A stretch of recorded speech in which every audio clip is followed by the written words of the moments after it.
Quick tip, in case you happen to be changing out the fixtures in your toilet, right? The plunger and all that. I've got a complete replacement kit. That's great. I'll show you right here. It's just a run-of-the-mill one I bought. Went over to Ace, because Ace is the place. Ace was actually just closer. Anyway, so what you want to do, if let's say you got it, they give you your lovely little tool here to remove it, your wrench. But unfortunately, it's too small, right? 6 sides, 8 sides. We got a problem. Square peg, round hole. What you do is you drill a little hole here on the face, and then you drill one right there on the top. Make sure you have both of these holes aligned. Otherwise, it doesn't work and you're just drilling holes like a knucklehead. Hole right there on the top, hole right there on the bottom. See that? Bam, bam.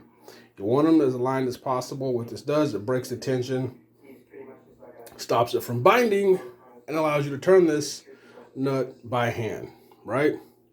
I would also recommend that you wear gloves too, because a lot of times people don't realize how dirty the back of their toilets are. Like underneath on the back, not everybody scrubs there. I didn't realize how bad mine was, but this place is pretty old. Anyway, again, one of the things where I said make sure you have a replacement. Don't do this unless you have a replacement, because if you don't have a replacement and you do this, you're going to go buy a replacement because you ain't poo-pooing until you fix it. Anyway, as you'll see here, I'll show you. And yeah, that's all the parts. I just throw them in the tub, scrub them up, clean them up as I take them off. Anyway, so as you can see, what happens is you end up with that, right?